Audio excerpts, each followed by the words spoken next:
ইরানের ভয়াবহ ফাঁদে বাংলাদেশের লাল সবুজ পতাকাবাহী জাহাজ। মাছ ধরিয়েই আটকে আছে কোটি কোটি টাকার সম্পদ, আর চরম আতঙ্কে প্রহর গুনছেন ৩১ জন বাংলাদেশি নাবিক।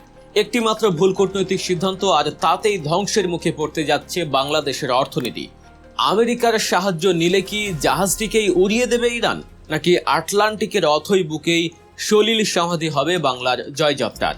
হরমুজ প্রণালীর উত্তাল জলরাশিতে এখন এক অজানা আতঙ্কের নাম বাংলার জয়যাত্রা। সৌদি আরবের রাস আল খায়ের বন্দর থেকে বুক ভরে স্বপ্ন আর কোটি টাকার কার্গো নিয়ে বের হয়েছিল বাংলাদেশের এই বাল্ক ক্যারিয়ার। গন্তব্য ছিল দক্ষিণ আফ্রিকার কেপটাউন, কিন্তু প্রতিমধ্যে হরমুজ প্রণালীর কাছাকাছি পৌঁছাতেই যেন সাক্ষাৎ জমদূতের মতো হাজির ইরানের রেভলিউশনারি গার্ড বা আইআরজিসি এবং তাদের কোস্ট গার্ড। কোনো রকম সংঘাত বা বিপদের ঝুঁকি না নিয়ে বাংলাদেশ শিপিং কর্পোরেশনের তাৎক্ষণিক নির্দেশনায় ক্যাপ্টেন জাহাজটির মুখ ঘুরিয়ে নিতে বাধ্য হন। স্যাটেলাইট ডেটা বলছে বর্তমানে এই বিশাল জাহাজটি সংযুক্ত আরব আমিরাতের শারজা বন্দরে এক প্রকার বন্দি দশায় নোঙর করে আছে। কিন্তু কেন ঘটল এমন ঘটনা? কেন একটি নিরপেক্ষ দেশের বাণিজ্যিক জাহাজকে আটকে দিল ইরান? এর পেছনের কারণ খুঁজতে গেলে আমাদের তাকাতে হবে আন্তর্জাতিক ভূ রাজনীতির এক জটিল সমীকরণের দিকে। আপনারা জানেন, বাংলাদেশ সবসময় সবার সাথে বন্ধুত্ব, কারোর সাথে বৈরিতা নয়, এই নীতিতে বিশ্বাসী। কিন্তু সম্প্রতি ইরান আমেরিকার ইস্যুতে বাংলাদেশের একটি কূটনৈতিক বিবৃতি সবকিছু ওলট পালট করে দিয়েছে। সেই বিবৃতিতে ইরান ও আমেরিকার মধ্যকারী যুদ্ধাবস্থায় পরোক্ষভাবে ইরানকে বেশি দোষারোপ করা হয়েছে এবং আমেরিকার অবস্থানের পক্ষে এক ধরনের প্রচ্ছন্ন সমর্থন দেওয়া হয়েছে বলে মনে করছে তেহরান। আর এই একটি মাত্র ভুল কূটনৈতিক বার্তার চালেই চরম মূল্য চোকাতে হচ্ছে বাংলাদেশকে। ক্ষুব্ধ ইরান কোনোভাবেই আর ছাড় দিতে রাজি নয়, যা সরাসরি বলি হয়েছে বাংলা জয়যাত্রা। এখন প্রশ্ন হচ্ছে, এই জাহাজে এমন কি আছে যা আটকে গেলে বাংলাদেশের অর্থনীতিতে ধস নামতে পারে? অনেকেই ভাবতে পারেন, জাহাজটি তো যাচ্ছিল দক্ষিণ আফ্রিকার কেপটাউনে, তাহলে এতে বাংলাদেশের কি ক্ষতি? ক্ষতিটা আসলে এখানে আন্তর্জাতিক শিপিং ব্যবসার এক জটিল এবং ভয়াবহ অর্থনীতির গ্যাঁড়াকলে পড়েছে বাংলাদেশ। এর আগে এই জাহাজটি ভারত থেকে সাধারণ পণ্য এবং কাতার থেকে স্টিল কয়েল এনে দুবাইয়ের জেবেল আলী বন্দরে সফলভাবে খালাস করেছিল। কিন্তু এখন এই মুহূর্তে জাহাজটির পেটে রয়েছে প্রায় 37,000 টন ফসফেট সার। কৃষিকাজের জন্য এই সার কতটা অপরিহার্য তা নতুন করে বলার কিছু নেই। বর্তমান যুদ্ধ পরিস্থিতিতে সারা বিশ্বেই সারের এক চরম সংকট চলছে, আর এর আন্তর্জাতিক বাজার মূল্য এখন রীতিমতো আকাশ ছোঁয়া। এই সার যদি যথাসময়ে কেপটাউনে না পৌঁছায়, তবে প্রথমে যে ভয়াবহ ধাক্কাটা আসবে তা হলো ড্যামারেজ চার্জ বা জরিমানার খরচ। আন্তর্জাতিক শিপিং চুক্তির নিয়ম অনুযায়ী জাহাজ যদি নির্ধারিত সময়ে পণ্য ডেলিভারি দিতে ব্যর্থ হয়, তবে প্রতিদিনের জন্য হাজার হাজার ডলার জরিমানা গুনতে হয়। আপনারা খুব ভালো করেই জানেন বাংলাদেশের বর্তমান বৈদেশিক মুদ্রার রিজার্ভ কেমন আছে। ডলার সংকটে দেশের অর্থনীতি যখন রীতিমতো ধুঁকছে, তখন এই বিশাল অঙ্কের ডলার যদি প্রতিদিন জরিমানা হিসেবে পরিশোধ করতে হয়, তবে তা দেশের অর্থনীতির কপিনে শেষ পেরেক ঠুকে দেওয়ার মতোই হবে। দর্শক, আন্তর্জাতিক রাজনীতি, ভূরাজনীতি এবং অর্থনীতির এই জটিল বিশ্লেষণের আরও গভীরে যাওয়ার আগে ছোট্ট একটি অনুরোধ, এমন সব এক্সক্লুসিভ এবং তথ্যবহুল রাজনৈতিক বিশ্লেষণ নিয়মিত পেতে এখনই সাবস্ক্রাইব করুন গল্প নিউজ। অর্থনৈতিক ক্ষতির পাশাপাশি আরেকটি যে অপূরণীয় ক্ষতি হচ্ছে তা হলো বাংলাদেশের আন্তর্জাতিক ভাবমূর্তি। একটি নির্দিষ্ট সময়ে পণ্য ডেলিভারি দিতে না পারায় আন্তর্জাতিক ক্লায়েন্টদের কাছে বাংলাদেশের গ্রহণযোগ্যতা তলানিতে গিয়ে ঠেকবে। তারা ভাববে বাংলাদেশের জাহাজ ভাড়া করা মানেই ঝুঁকি। অথচ ইরান যদি বাংলাদেশকে ছাড় দিত, তবে এই যুদ্ধ পরিস্থিতিতেও বাংলাদেশ একটি বিশাল শিপিং ব্যবসার সুযোগ কাজে লাগাতে পারত। এখন সেই সুযোগ তো হাতছাড়া হচ্ছেই, উল্টো এই সারের মালিক যে দেশ, তাদের কাছে পরোক্ষভাবে বাংলাদেশ সরকারের ভাবমূর্তি চরমভাবে ক্ষুণ্ণ হচ্ছে। এই পুরো ঘটনার সবচেয়ে মানবিক এবং করুণ দিকটি হলো জাহাজে আটকে থাকা 31 জন ক্রু বা নাবিকের অবস্থা। 40 দিনেরও বেশি সময় ধরে তারা এক অনিশ্চিত ভবিষ্যতের অপেক্ষায় প্রহর গুনছেন।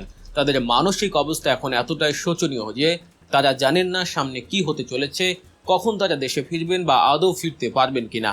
এমন চরম মানসিক চাপের মধ্যে থাকা এই নাবিকদের দিয়ে পুনরায় কার্গো নিয়ে সাউথ আফ্রিকায় পাড়ি দেওয়াটা কতটা বাস্তবসম্মত তা নিয়েও বড়সড় প্রশ্ন দেখা দিয়েছে। এখন সবচেয়ে বড় এবং চূড়ান্ত প্রশ্নটি হলো, এই অচল অবস্থা কাটবে কিভাবে?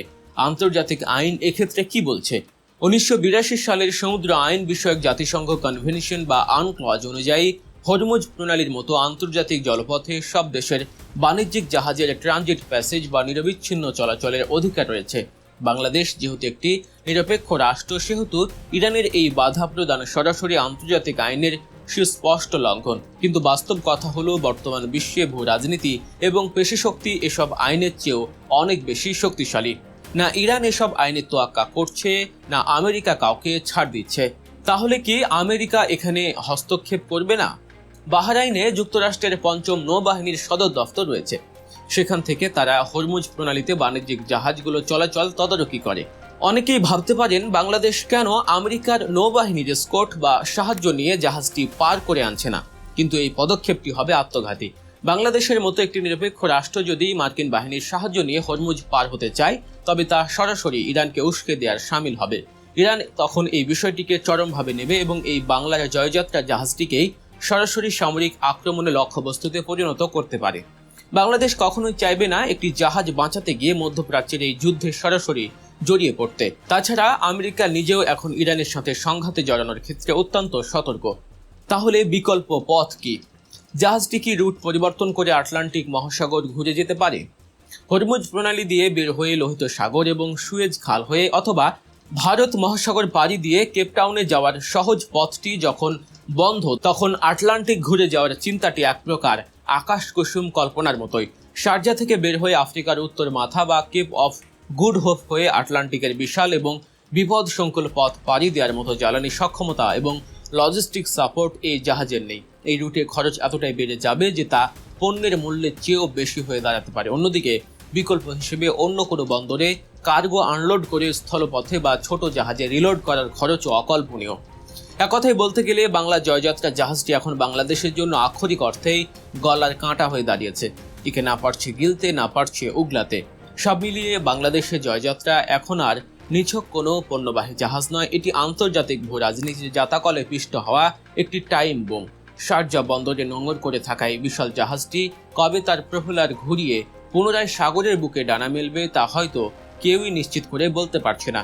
তবে একটা বিষয় দিনের আলোর মতোই পরিষ্কার, কূটনৈতিক টেবিলে যদি খুব দ্রুত এর কোনো সম্মানজনক এবং কার্যকর সমাধান না মেলে, তবে জাহাজে আটকে থাকা এই ৩৭,০০০ টন সার এবং প্রতিদিন বাড়তে থাকা ড্যামারেজ চার্জ বাংলাদেশের ভঙ্গুর অর্থনীতির জন্য এক গভীর এবং ভয়াবহ বিপর্যয় ডেকে আনবে।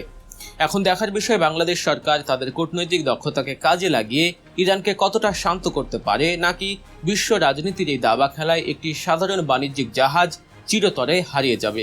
দর্শক, বাংলাদেশের এই জাহাজ সংকট নিয়ে আপনাদের মতামত কি? আমাদের কূটনৈতিক সিদ্ধান্ত কি আসলেই ভুল ছিল? কমেন্ট করে অবশ্যই জানাবেন। আর আজকের এই বিশ্লেষণটি যদি আপনাদের ভালো লেগে থাকে, তবে ভিডিওটিতে একটি লাইক দিন এবং শেয়ার করে অন্যদেরও জানার সুযোগ করে দিন। আন্তর্জাতিক রাজনীতির এমন আরও নিখুঁত বিশ্লেষণ পেতে গল্প নিউজ চ্যানেলটি সাবস্ক্রাইব করতে ভুলবেন না। আজকের মতো বিদায় নিচ্ছি, দেখা হবে পরবর্তী ভিডিওতে। আল্লাহ হাফেজ।